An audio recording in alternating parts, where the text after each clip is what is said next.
les mitzvot et l'antidépresseur.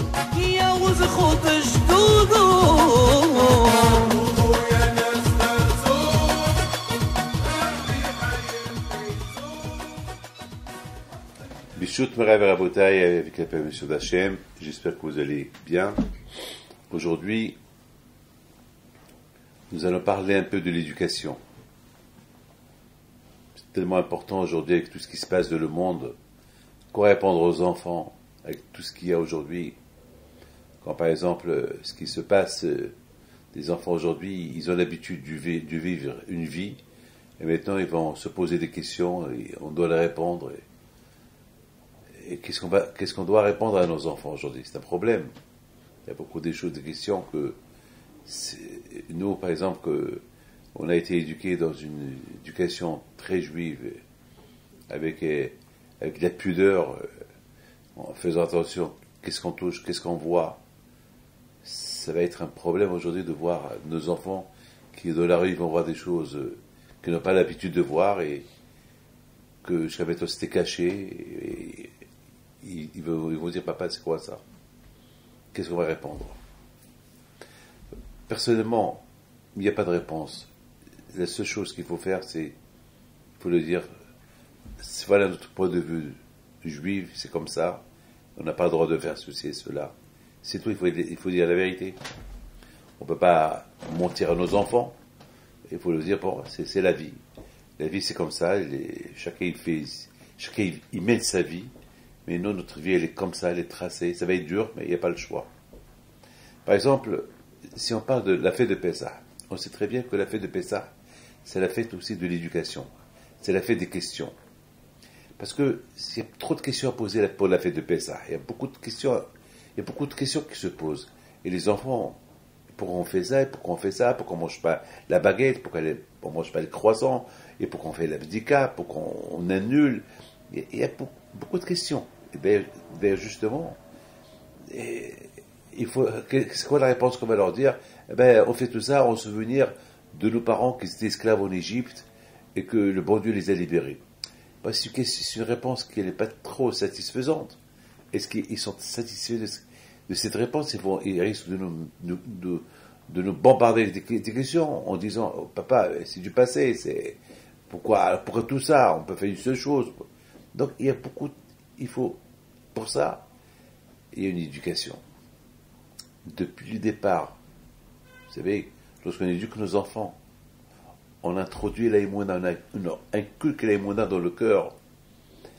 C'est vrai, ils vont se poser des questions, mais des questions vont être limitées, ou des questions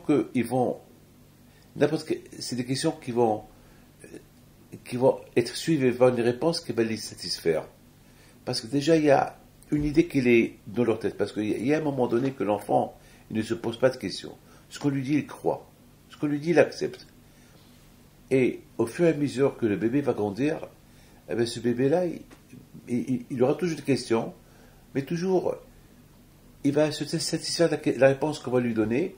Et même s'il nous repose des questions, on va essayer de trouver des solutions à ces questions. Mais étant donné que déjà, il a l'aïmouna, il a la foi, donc la foi, elle va l'aider à lui-même à se faire trouver des réponses.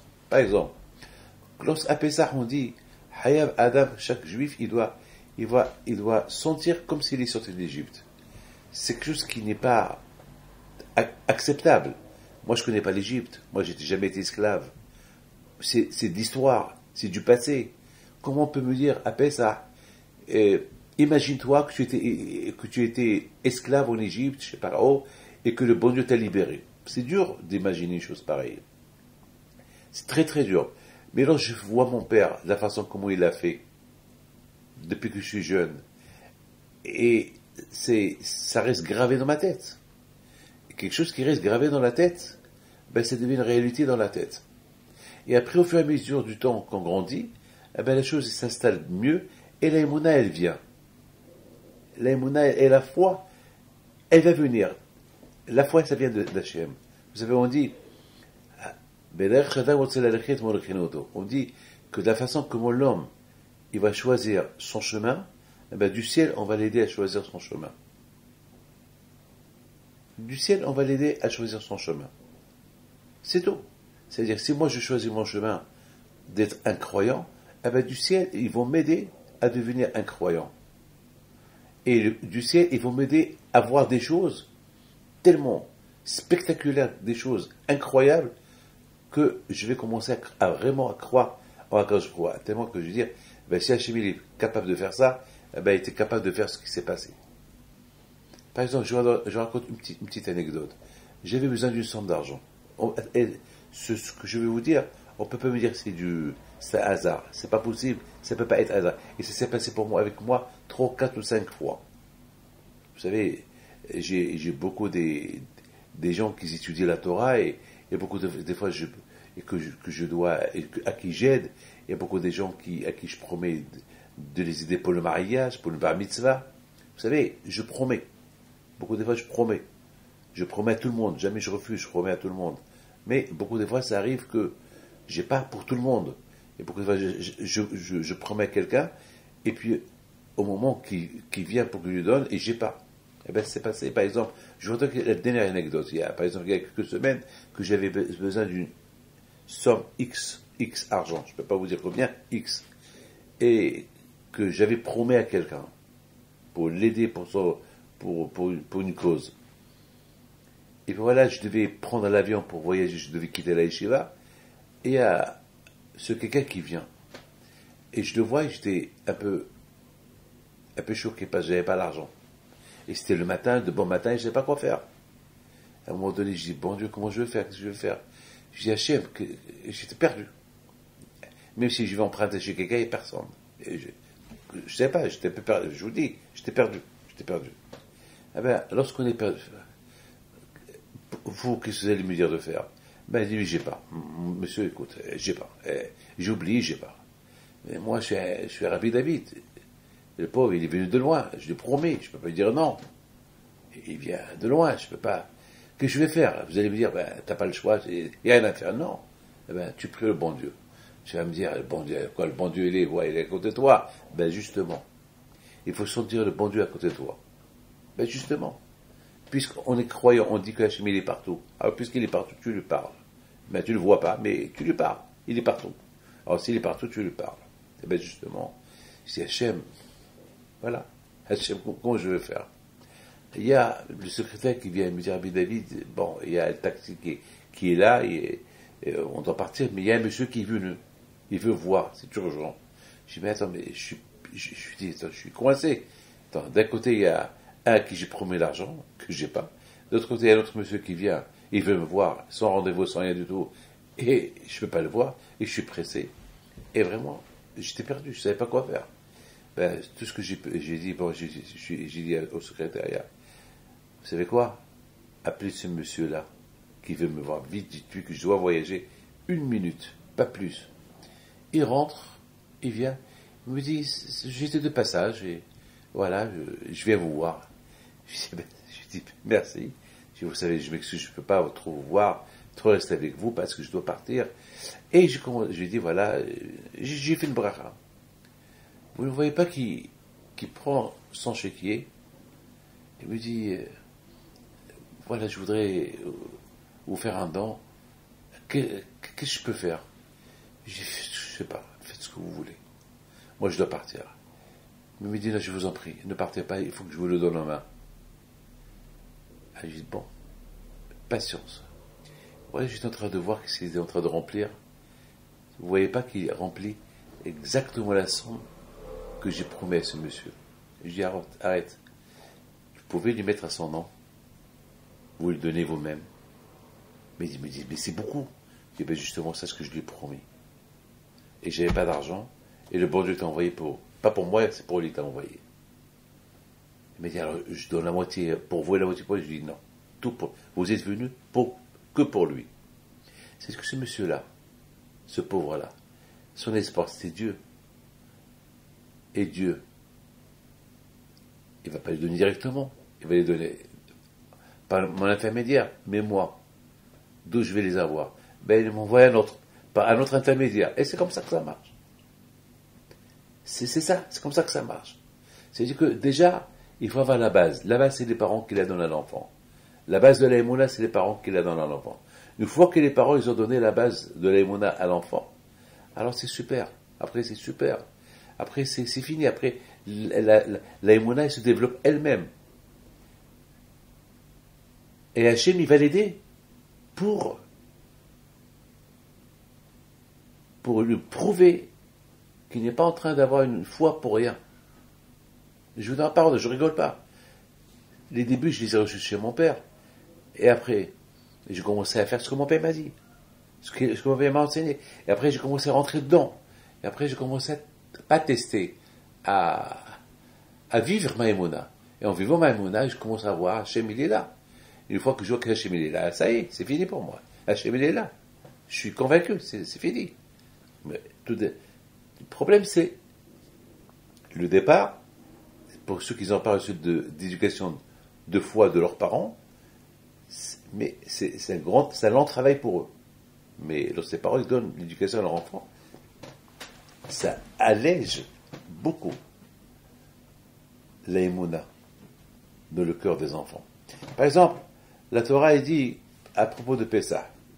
La Torah est dit comme ça. Et si ton fils il te dit Ma avoda azot lachem. Maintenant voilà, écoutez bien. Il se passe qu'à Pessah, à l'époque, les Juifs ils étaient obligés d'apporter un sacrifice de Pessah, l'agneau pascal. Ah, pourquoi l'agneau pascal? Parce que à l'époque, les Égyptiens vénéraient les agneaux. À l'époque. Je parle toujours, lorsqu'on parle, c'est l'Égypte biblique de l'époque, il y a 4000 ans. Donc à cette époque-là, les Égyptiens de l'époque, ils vénéraient les brebis, les animaux. Et d'ailleurs, c'est connu ça, c'est connu dans l'histoire. D'ailleurs, comme aujourd'hui aux Indes, ils vénèrent les animaux. Il y a beaucoup d'endroits qui vénèrent les animaux. À l'époque, c'était comme ça. Alors, Kadosh Baruch Hu, lorsqu'il devait libérer les Juifs de l'Égypte, la première chose qu'il leur a dit de faire, vous allez prendre chaque famille un agneau. Et la veille de la sortie de l'Égypte, vous allez l'égorger. C'est grave. Les Égyptiens vont nous tuer. On va égorger l'agneau égyptien devant eux, c'est selon Dieu. Quand je regarde là, je vais vous prouver que c'est moi le bon Dieu, c'est pas eux le bon Dieu. Les Israéliens, c'est ce qu'ils ont fait. Et les Égyptiens, ils ne peuvent rien faire à l'époque. Là, quand je parle Hachem, il leur a montré que Dieu c'est Hachem, que Dieu c'est l'Éternel, c'est pas un agneau. Donc voilà déjà une grande preuve. Maintenant, la Torah s'écrit, et lorsque les enfants, ils vont vous voir dans l'avenir que vous êtes en train de sacrifier le Korban Pessah, l'agneau pascal, parce que tant que le Beth Amikdash était construit, pendant les deux époques, les Juifs, ils venaient une fois par an à Yerushalayim, au temple, pour sacrifier l'agneau pascal en souvenir de la sortie de l'Égypte. C'est tout. Tout a une base. Ça veut dire que le Juif en Israël à l'époque, il disait, si on est là que par la grâce de Dieu. Mais avant, on n'était que esclaves en Égypte. Donc quelque part, quand il a voulu que les bénis Israël, ils se sentent toujours en liberté. Ça veut dire ils sont libres, ils sont plus. Ça veut dire que avant ils étaient esclaves de Pharaon, maintenant ils sont des esclaves, des serviteurs d'Hachem. Ça veut dire on est sorti d'un esclavage pour entrer à un autre esclavage. Mais être esclave, le serviteur d'Hachem, c'est la liberté. Parce qu'on fait ce qu'on veut. D'ailleurs, voilà, tu es en train d'égorger ce dieu égyptien de l'époque, qui était l'agneau. Voilà, donc c'est une preuve que t'es libre. Alors Hachem, il dit au béni Israël, ici, vos enfants vous posent la question, Ma avoda azot lachem, pourquoi ce travail? Alors il faut leur dire, Zebah Pesachol Hachem. Il faut leur dire que ça, c'est en souvenir. C'est-à-dire que la Torah, elle parle de l'éducation. Le mot Vigata, c'est le Haggadah. Il faut expliquer à ton fils vos origines. Que vos origines, vous étiez des esclaves en Égypte. Et que vous étiez soumis à l'esclavage par force, nuit et jour. Et vous étiez obligés de se prosterner devant les agneaux, devant les brebis et devant les animaux parce qu'on vous a forcé de le faire. et vous étiez pas, c'était interdit pour vous de les manger, et Hachem vous a libéré et vous a permis de les manger, et devant eux, vous les avez grillés. Voilà la réponse. Ah ben ça c'est bête. Lorsque je me suis posé la question, lorsque j'ai lu ça, je me suis posé la question, pourquoi la Torah dit le mot avoda, avoda le travail. Si ton fils il te demande c'est quoi ce travail, ah ben, la Torah aurait dû dire, et si ton fils il te demande pourquoi tu fais ce sacrifice, pourquoi la Torah elle emploie le mot travail, le mot travail. La Torah aurait dû employer un mot. Par exemple, si moi, moi, je vois quelqu'un qui est en train je sais pas moi, en train d'égorger un poulet, je lui dis, c'est quoi ce travail que tu fais? Je lui dis, c'est quoi? Ça s'appelle pas de travail. Lorsque la Torah, pourquoi tu sacrifies? Pourquoi tu es en train d'égorger ce poulet? C'est quoi? Un travail, c'est un travail physique. Lorsqu'on dit le mot avoda, ça veut dire un travail physique. Alors c'est quoi? Et si ton fils te dit c'est quoi ce travail? C'est quoi la signification de si ton fils te dit c'est quoi ce travail? C'est quoi ce travail? Ça se dit pas. Ben, la Torah aurait pu dire, comme je viens de vous dire. Vous savez mes enfants,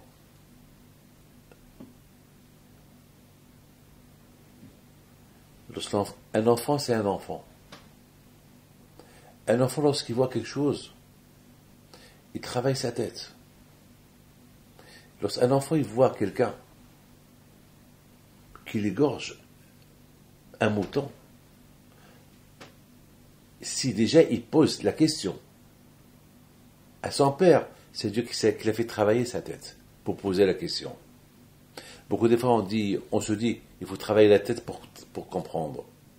La tête, il faut la faire travailler, sinon on est, vous savez, un qui est ignorant. Pourquoi il est ignorant? Parce qu'il ne fait pas travailler sa tête. Un malin, il fait travailler sa tête. Un intelligent, il fait travailler sa tête. Un fou, il ne peut pas contrôler sa tête. Il ne peut pas faire travailler sa tête. C'est pas facile. C'est un enfant, il te pose la question. Parce que ton fils, il est en train de te voir, tu vas à Yerushalayim, et tu sacrifies l'agneau pascal. Il réfléchit, il voit tout ce qui se passe. Il te pose la question, papa, c'est quoi ça? Le fait qu'il t'a dit, c'est quoi ça? Ça veut dire il a travaillé sa tête. Il te dit, c'est quoi ce travail? Ça veut dire que c'est important. Ben justement, l'éducation, ça aide la personne à se faire travailler sa tête et à réfléchir à ce que l'on est en train de lui apprendre à faire. Faire mieux, faire davantage. Pourquoi je fais ça? Ça veut dire, un enfant, c'est très important. Bien sûr, tout à l'heure, je vous ai dit, un enfant, au départ, il ne sait pas se poser des questions. Il ne sait pas. Mais à force de voir des choses, il va commencer à se poser des questions. S'il se pose des questions, il a besoin d'une réponse. C'est-à-dire qu'il commence à comprendre. Tout de suite, réponds-le. Si déjà il te pose, en général, si on va à l'abattoir, on va pour voir ce qui se passe à l'abattoir. Mais si on se pose des questions, c'est que la tête, elle veut des réponses. Et si la tête, elle demande des réponses, alors il faut répondre. Il ne faut pas le laisser à sa fin. Il faut lui répondre. Alors c'est quoi la réponse? La réponse est Zebah Pesach Hol Hashem. Ce sacrifice de Pesach qu'on est en train de faire, c'est parce qu'on lui raconte toute l'histoire. Parce que voilà ce qui s'est passé en Égypte. On était esclaves en Égypte. Et Hachem, il nous a demandé de prendre l'idolâtrie égyptienne et l'égorger, et la faire griller et la manger devant eux. Et ce soir là-bas, Hachem, il a sauté les maisons juives pour atteindre tous les premiers-nés égyptiens. Et il les a punis. Il faut leur raconter ça. Alors il va te poser des questions. Ah ben, on fait ça en souvenir. Ah ben, il va te poser encore une autre question. Et pourquoi tu fais ça en souvenir? Pour se rappeler du miracle que Hachem il nous a fait. Et après tu vas lui dire, ah ben justement, le fait déjà que tu racontes comme ça à ton fils, ça veut dire que tu te sens concerné. C'est-à-dire que je me sens moi-même dans l'histoire. Et ton fils, il va te poser encore des questions. Donc c'est des réponses qu'il ne va pas oublier. Donc plus tard, lui aussi, il va éduquer ses enfants de cette manière. Jusqu'à qu'on arrive à vraiment à se sentir concerné. C'est extraordinaire. Lorsque vos enfants, ils vous voient comment vous êtes en train de faire le sacrifice de Pessah, il faut commencer à faire travailler leur tête. Une fois qu'il faut commencer à faire travailler leur tête, alors c'est la raison pour laquelle ils te disent, c'est quoi ce travail-là? Parce que la tête, ils ont trop de questions dans la tête. La tête, ils travaillent. Donc, chez eux, c'est un travail. Ils veulent une réponse de travail pour faire travailler leur tête. C'est écrit dans la Torah, servir Hachem avec tous tes cœurs, avec le tsarara et le tsaratov. C'est tellement, la avoda c'est le travail. Lorsqu'on dit le mot avodat Hachem, le travail d'Hachem, servir Hachem. Servir Hachem, c'est physique. Servir, c'est physique. Avoda c'est le travail. Lorsqu'on dit le mot travail, c'est physique. Mais il y a aussi ce qu'on appelle le travail de la tête. Il y a le travail physique, il y a le travail de la tête, il y a aussi le travail du cœur. Tu fais travailler ton cœur à servir à Kadosh Baruch Hu. Lorsqu'un homme, il aime sa femme, il fait travailler son cœur. C'est un travail pour beaucoup des fois. On dit à quelqu'un quand quelqu'un hier, il me dit, Rabbi David, voilà, je suis marié, mais malheureusement, j'aime une autre femme. Dans mon travail, comme ça, il me dit. Je dis, parce que mon fils, tu as déconnecté ta tête de ta femme. Mais si tu penses qu'à ta femme, si tu fais travailler ta tête, lorsque tu as commencé à voir cette femme-là, pourquoi tu n'as pas pensé à ta femme? Le fait que tu ne travailles pas, tu ne fais pas travailler ta tête pour être un homme sérieux avec ta femme, être sérieux avec ta femme, eh ben, tu vas continuer à l'aimer, mais le fait que tu es parti derrière tes yeux, ça y est, tu as oublié ta femme, la pauvre. Vous savez, j'ai vu dans une question une très très belle question à propos de l'éducation. C'est comment ça s'appelle, c'est Rabbi Eliashiv alav shalom qui apporte cette question du livre Imri Bina.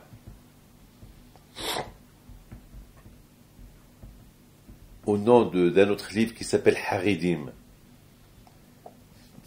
Ça veut dire que Rabbi Eliashiv, il apporte une question de Imri Bina qu'il a vue dans le Sefer Haridim à propos de l'éducation des enfants, qu'il faut éduquer les enfants à faire des mitzvot.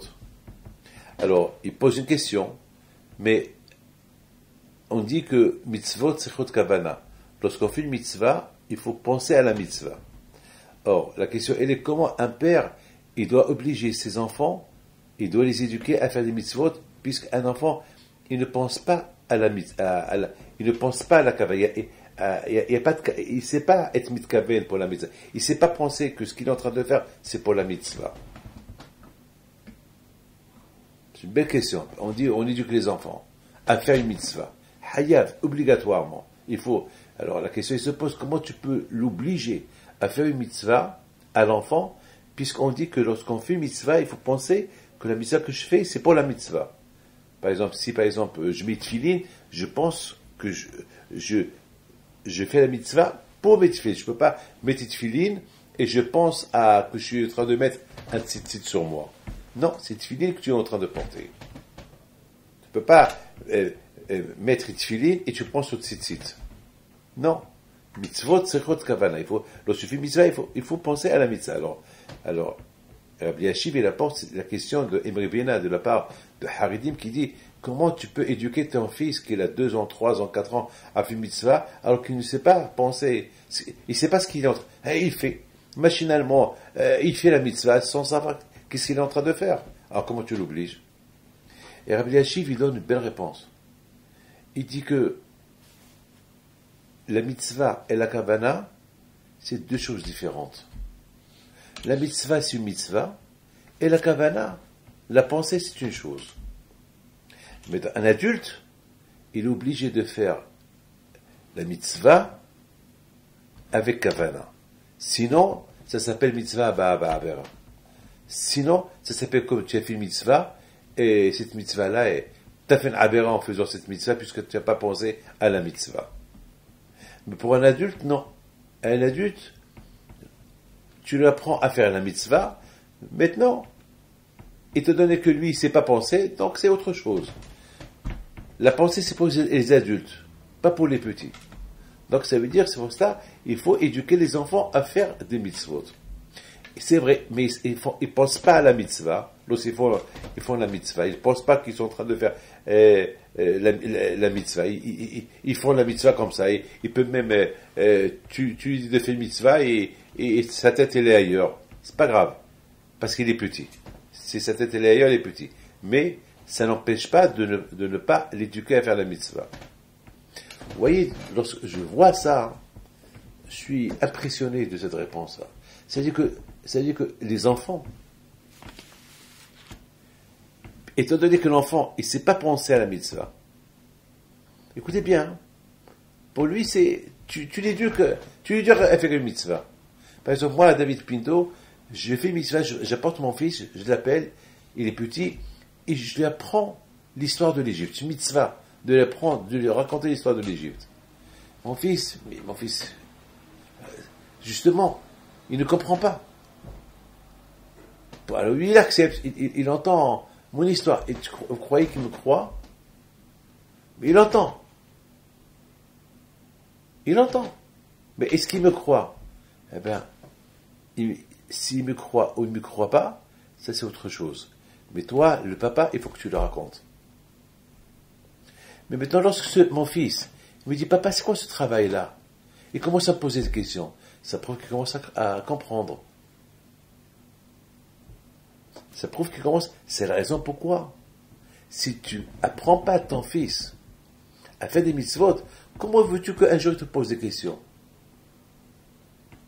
Tant que tu peux lui poser, tant que tu peux l'éduquer à faire des mitzvot, fais-le.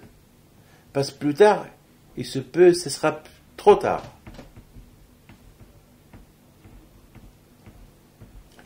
Vous savez que l'enfant, chaque chose qui est impossible, il fait travailler sa tête. Il dit pourquoi? C'est quoi ça? Sa tête commence à travailler.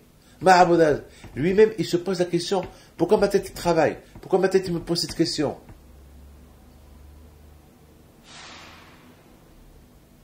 Un enfant, il dit, Ma'abodal, c'est quoi ce travail-là? C'est que ça travaille sa tête.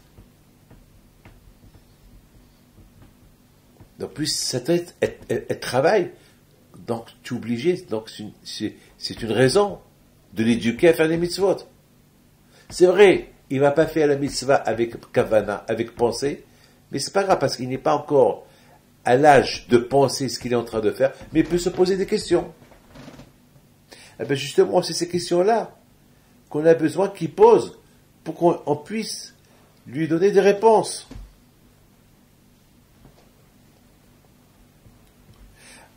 Qu'est-ce qu'on lui dit? Zebah Pesach ol Hashem.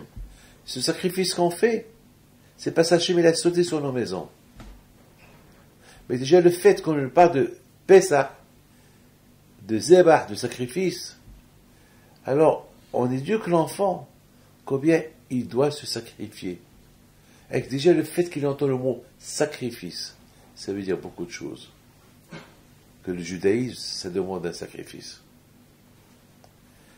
Éduquer l'enfant à se sacrifier pour le bon Dieu. Se lever le matin pour aller à la synagogue, faire une nitilat yadayim, se laver les mains, respecter Shabbat. Déjà, l'enfant, il entend le mot sacrifice. Déjà, c'est impressionnant. Quoi? Vous avez égorgé le dieu égyptien de l'époque et vous l'avez grillé et vous l'avez mangé? Et ils vont lui dire oui. Ah bon? Et comment? Comment ça s'est passé? Déjà, sa tête, elle travaille. Et on va lui dire, oui, ben c'est comme ça. Nos parents, ils ont fait un grand sacrifice. Parce qu'ils auraient pu être tués. Parce que qui pouvait oser sacrifier, égorger le dieu égyptien de l'époque? Ils se sont sacrifiés. Ils ont mis leur vie en danger. Mais ils avaient confiance en Dieu. Et l'enfant, il entend cette réponse-là. Et sa tête travaille. C'est vrai, ce mitzvah de lui raconter, parce que, en lui racontant l'histoire de l'Égypte, tu vas ouvrir son appétit, commencer à se poser des questions. Peut-être pas maintenant, peut-être il va t'écouter, il va pas se poser des questions, mais un jour il viendra, à force de te voir faire, chaque année il te voit faire le sacrifice de Pessah, il va te dire, Ma'avodazot, c'est quoi ce travail-là?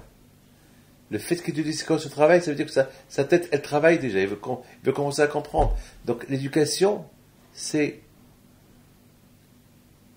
donner des réponses à l'enfant. Il va se faire poser des questions, sa tête, elle va travailler, et toi, tu vas donner des réponses. Un sacrifice, c'est le travail. Avodat Hashem.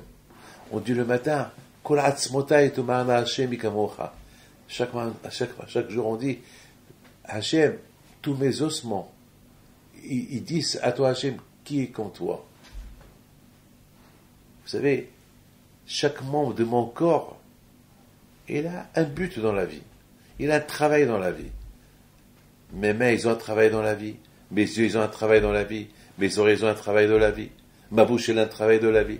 Chaque membre de mon corps, il a un travail.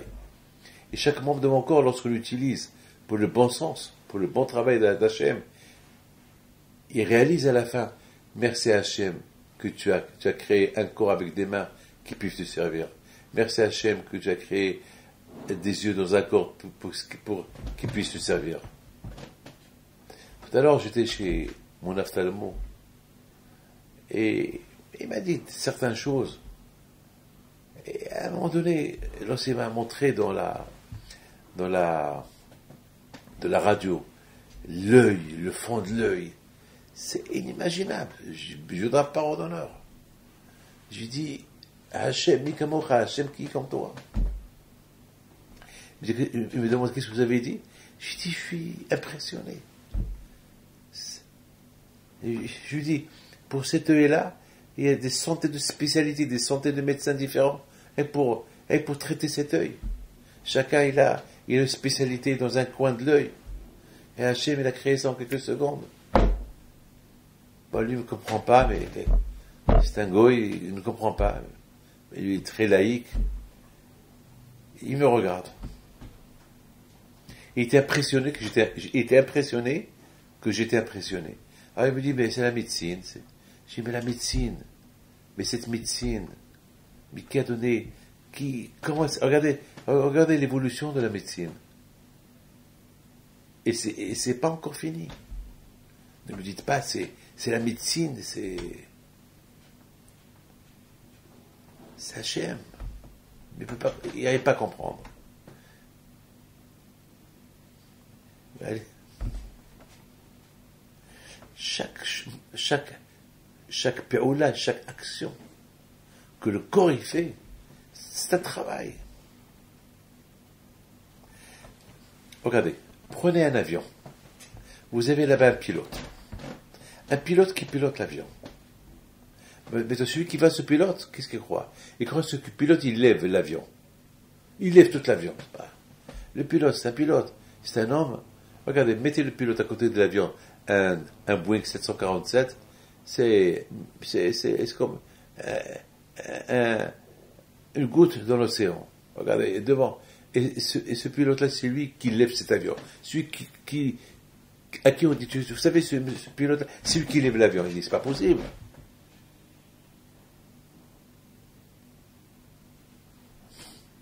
Ben oui, celui qui fait envoler l'avion.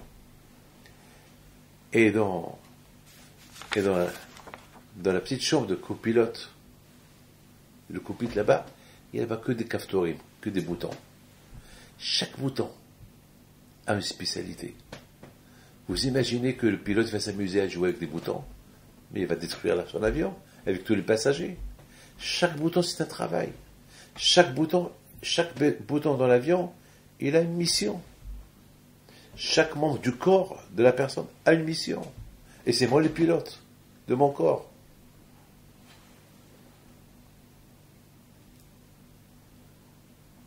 Mes amis, c'est écrit dans la Torah, dans Pirkei Avot, Moshe Kibel Torah mi Sinaï. Moshe a reçu la Torah de Sinaï. Rabbi Yosef Pinto alav Shalom, dans son livre, il dit, c'est pas écrit, Moshe, il a reçu la Torah des mains de HaKadosh Baruch Hu. Pourquoi?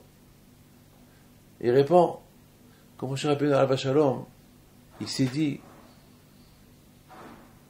la Torah ne m'appartient pas, la Torah elle appartient à tout le peuple juif. Comment je peux dire que j'ai reçu la Torah des mains de HaKadosh Baruch Hu?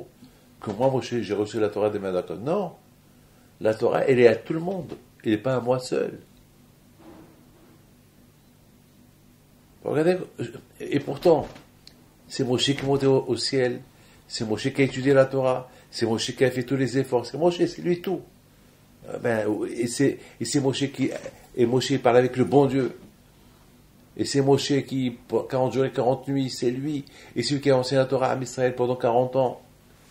Donc, la Torah, elle appartient à Moshe. Et c'est écrit dans la Torah, Hachem, il a donné la Torah à Moshe.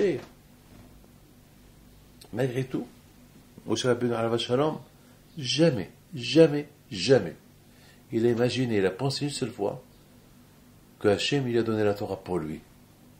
Il lui a donné la Torah pour qu'il la donne au Béné Israël. Donc, Moshe Rabbeinu, il était uniquement celui qui était à Sinaï. Il était au mont Sinaï. Il a reçu la Torah du mont Sinaï pour les Béné Israël. Mais il n'a pas voulu dire qu'il a reçu la Torah pour lui. Et tous les Béné Israël étaient autour du mont Sinaï. Donc, c'est comme si Moshe Rabbeinu et les Béné Israël ont reçu la Torah à mont Sinaï. Ça, c'est un travail, ça. C'est un grand travail de Hanava. La générosité de Moshe Rabbeinu alav Shalom. La tzidkut de Moshe Rabbeinu alav Shalom. C'est la folie. Moshe Rabbeinu qui est arrivé à être l'homme le plus Hanav du monde. Le plus Hanav du monde. C'est inimaginable.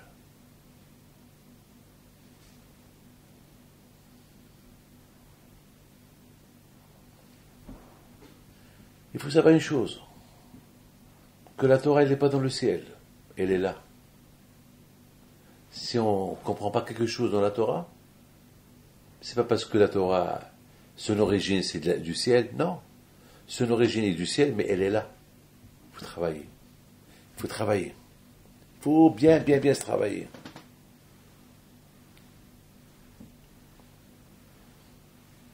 Vous savez que j'ai toujours dit que je me suis posé une question. C'est écrit Moshe Kibel Torah mi Sinaï. Chaque dernière lettre de ce verset-là, Moshe c'est He, Kibel c'est Lamed, Torah c'est He, Sinaï c'est Yud. Si on calcule tout ça, les 1, 2, 3, les 4 lettres, He, Lamed, He, Yud, c'est 50. 50, c'est l'équivalent de les 50 portes de l'intellect. Hamishim Sha'aribina. Les 50 portes de l'intellect, de l'intelligence. Celui qui arrive à ces 50 portes, c'est-à-dire que toute la Torah est dans ses mains. Mais étant donné que dans ce monde, on ne peut pas atteindre 50 niveaux de l'intellect. Il faut mourir. C'est écrit sur Moshe Rabbeinu. Moshe Rabbeinu est arrivé à proximité de 50, pas à 50. Il est arrivé à 50 uniquement une fois qu'il est mort. Une fois qu'on quitte ce monde-là, on arrive à 50. Mais tant qu'on vit, c'est impossible. On ne peut pas arriver à 50 degrés d'intellect quand on est vivant. C'est-à-dire, toi, Hachem, tu as réduit un peu de son intellect à Moshe Rabbeinu, parce qu'il est arrivé presque à 50, mais pas à 50. Mais le potentiel, il est là. Si tu arrives à 50, un peu plus de 50, pardon, si tu arrives à 49, un peu plus de 49, ça veut dire que tu n'es pas loin du 50. Puis si tu n'es pas loin de 50, c'est que tu es parfait. C'est que maintenant, maintiens-toi comme ça pour ne pas que tu perds. Je connais beaucoup de gens, malheureusement, ils sont arrivés à un gros niveau, après ils sont tombés. Tu arrives à un gros niveau parce que le Sahara est très fort. Tu es arrivé à un grand niveau, continue. Continue, et après tu ne peux plus continuer, parce que tu es arrivé à 49 et des poussières. Alors maintiens ce cap, comme le pilote. Une fois qu'il atteint son altitude, eh ben, les 12 heures à venir, il reste dans son altitude. Il ne monte pas, il ne descend pas. Eh ben, toi aussi, mets-toi en automatique. Et reste à 49 et des poussières. Comme ça, après 120 ans, lorsque ton heure y vient, tu obtiendras ton 50. Et c'est ça, Moshe Kibel Torah Misinaï. C'est-à-dire que Moshe Rabbeinu alav shalom, même qu'il a reçu la Torah à Sinaï, il était au niveau le plus spectaculaire que vous pouvez imaginer, malgré tout, il n'est pas arrivé exactement à 50. On aurait pu croire qu'il est arrivé à 50, puisque donné à l'aide de Moshe Kibel Torah Misinaï, c'est l'équivalent de 50. On aurait pu croire qu'il est arrivé à 50. Non, il n'est pas arrivé à 50. Et personne ne peut arriver à 50. C'est un travail. C'est un travail, c'est abondant, c'est un grand travail. Vous savez que il y a une très belle question que Rabbi Yosef Pinto alav shalom, il pose. Très belle question. Il dit que pourquoi c'est écrit Moshe Kibel Torah mi Sinaï, Moshe a reçu la Torah de Sinaï, Sarah à Yeshua, il a transmis à Yeshua, et après il s'est écrit, et Yeshua il l'a donné, et aux skinim, aux prophètes, et les prophètes ils l'ont transmis à Anshe Knesset Agadol, ce qu'ils étaient après la destruction du premier temple. Pourquoi c'est pas écrit transmission chez tout le monde? Moshe a transmis la Torah à Yeshua, Yeshua a transmis la Torah aux skinim, les vieux de tzadikim, et les vieux de tzadikim ont transmis la Torah aux prophètes, et les prophètes ont transmis la Torah aux Anshe Knesset Agadol. Or, c'est pas écrit comme ça. C'est que Moshe a reçu la Torah de Sinaï, il a transmis à Yeshua aux skinim, Nevi'im ont transmis. Donc ça veut dire que le mot transmission, c'est écrit uniquement entre Moshe et Yeshua, et entre Nevi'im et Anshe Knesset Agadol. Pourquoi? C'est une belle question qu'il pose Rabbi Yosef Pinto alav shalom dans son livre Les Kartov. Et je pensais à une réponse. Je dis de là on voit la dégradation, la dégringolade des générations. Moshe Rabbeinu alav shalom, lorsqu'il a reçu la Torah du ciel, il a transmis tout ce qu'il a reçu. Il a transmis à Yeshua. Et Yeshua, il n'avait pas besoin de transmettre aux Ekinim, et les Ekinim aux Nevi'im, parce qu'eux aussi ils étaient dans un grand niveau. Donc ça veut dire que c'était l'un à l'autre. Mais lorsque le Beth Amikdash a été détruit, et qu'il y a eu une dégringolade au niveau de l'intellect, au niveau de la spirituelle, donc les Nevi'im, ils devaient transmettre. Là, c'était comme un poids qu'ils devaient transmettre. Si les Skinim et les Nevi'im, ils n'ont pas senti le poids de la transmission, mais là, malheureusement, avec la dégringolade des générations, ils avaient besoin maintenant, les Nevi'im, de transmettre un Anshe Knesset Agadol. Et moi, je pense à notre génération, chaque jour, il y a une dégringolade, il faut qu'il y ait une transmission de chaque heure à nos enfants. On doit être Moser. Et le mot Moser, c'est aussi du Vimserot Nefesh. Sacrifice. Moshe Rabbeinu alav shalom a sacrifié tous ses données pour Yeshua. Yeshua, il n'avait pas besoin de sacrifier tous ses données parce que les skinim, ils étaient aussi équivalents que lui. Et les Nevi'im, les prophètes aussi, ils étaient équivalents que les skinim. Mais maintenant, les Nevi'im, lorsqu'ils ont vu la nouvelle génération qui vient devant eux maintenant, ils devaient transmettre quelque chose de lourd, assez haché que c'est d'Agadola. Et jusqu'à maintenant, mes amis, c'est la transmission. On doit transmettre, parce que chaque jour, il y a le temps, le monde qui change. Aïe, aïe, aïe. À tel point que la dégradation était tellement grande, cette dégringolade qui était énorme à l'époque des Al-Shekenis et Gedola. Ça veut dire, la génération, je parle la génération de Al-Shekenis et Gedola, tout de suite, eux-mêmes, ils ont commencé à donner des conseils. Alors qu'à l'époque, ils n'avaient pas besoin, les tzadikim de l'époque, de dire des choses, comment se protéger. Ils savaient déjà comment se protéger. Mais à partir de Al-Shekenis et Gedola, le temps, le Beth Amikdash qui a été détruit, donc il fallait maintenant, non seulement qu'ils avaient l'obligation maintenant de transmettre un à l'autre, mais en transmettant aussi, on leur donne des conseils. Ben, mes amis, on vit aujourd'hui l'époque que on n'est pas satisfait uniquement de transmettre la Torah à nos enfants, mais il faut leur donner des conseils non-stop. Des conseils non-stop. Mes amis, avec l'aide de HaKadosh Baruch Hu, on sait très bien que combien chacun de nous il doit faire attention à l'éducation des enfants, pour ne pas qu'ils aient des questions, surtout à notre époque. Par exemple, si Dieu veut, dans quelques temps, c'est Matan Torah. Nos enfants vont poser beaucoup de questions sur Matan Torah, la Torah. Où ça a été donné la Torah? Au Mont Sinaï. Et pourquoi on ne va plus au Mont Sinaï? Qu'est-ce qu'on va répondre à nos enfants? Ben, la réponse, le Mont Sinaï aujourd'hui, c'est la synagogue. C'est là-bas, c'est la yeshiva. Le Mont Sinaï, c'est là, chez nous, à la maison. Une maison où il y a Torah et Mitzvot, ça devient comme Mont Sinaï. Vous savez, mes amis, que on appelle la Torah Matan. Matan, c'est du verbe matana, un cadeau.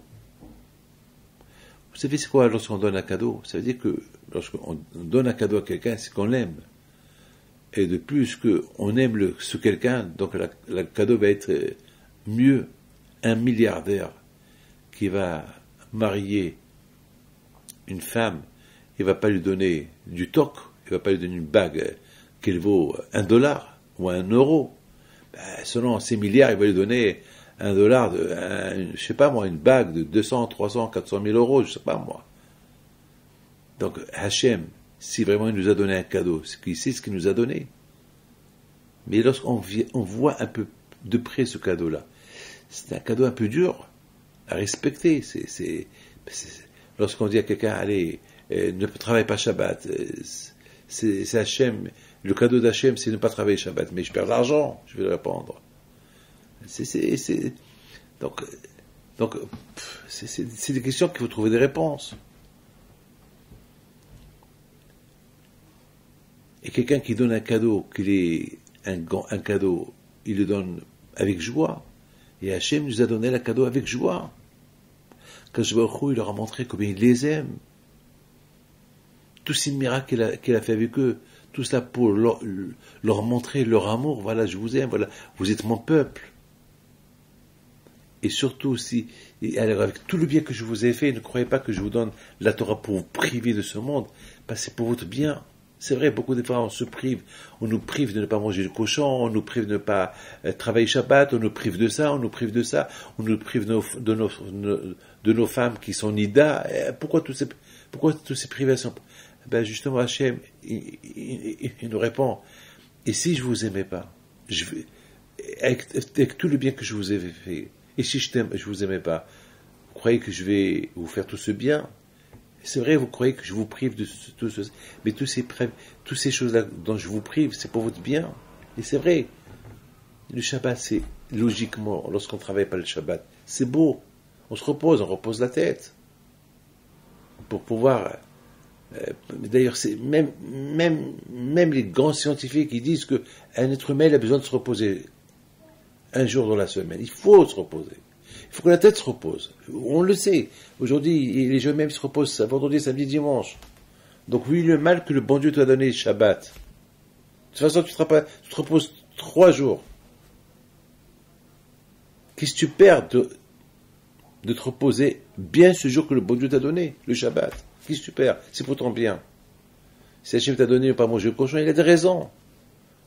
Même les scientifiques, ils disent aujourd'hui qu'une femme qui est nida, une femme qui a ses règles, c'est même dangereux pour elle d'aller avec elle. Donc c'est Hachem, justement parce qu'Hachem il nous aime, il nous a donné des mitzvot, des lois, pour pouvoir vivre, pour être en bonne santé. C'est la raison pourquoi Kashri a montré beaucoup d'amour à Am Israël. La délivrance. Après, il a dit, avec tous ces amours que j'ai pour vous, maintenant je vous donne une belle. Maintenant, finir en beauté avec un beau cadeau que je vous donne, c'est la Torah.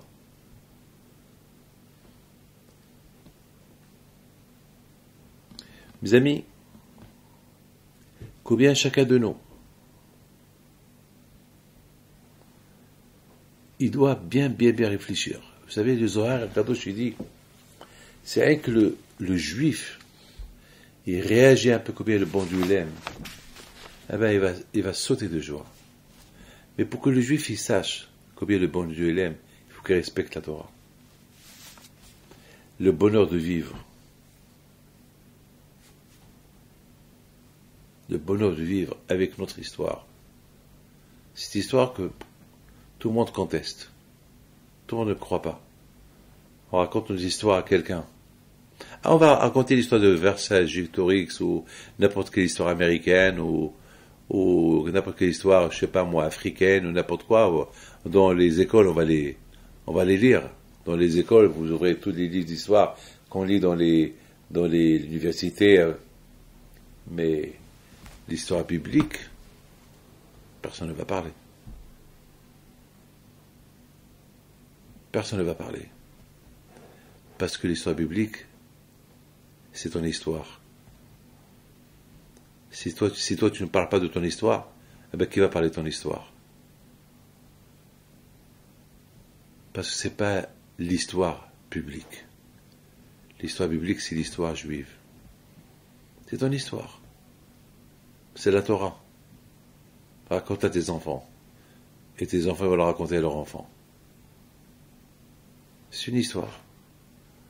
C'est pour ça qu'on peut pas. C'est pour ça que cette histoire-là, elle n'est pas écrite nulle part. Elle est écrite que dans la Torah. Cette Bible, cette Torah il y a des milliards de livres, de commentaires pour l'expliquer. Et nous, on vit ce bonheur-là.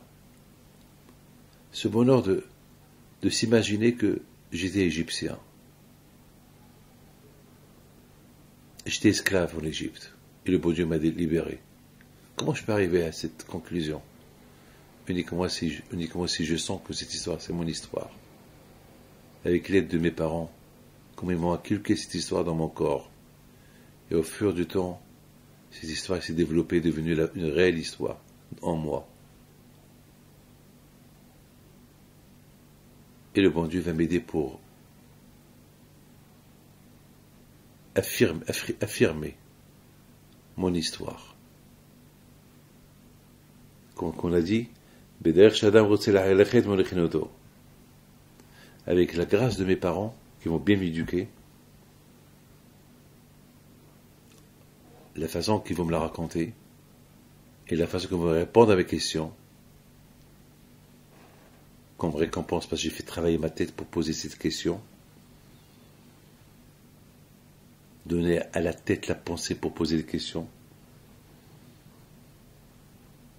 et que mes parents m'ont transmis ce que leurs parents leur ont transmis, eh bien, ce qu'on va gagner est que nous aussi on va transmettre ce qu'on nous a transmis. De notre histoire. Que Hachem y fasse avec les deux Hachem, que Béat Hachem, on se renforce dans la Torah si Dieu veut, et de bien maintenir notre histoire. Que Dieu vous protège.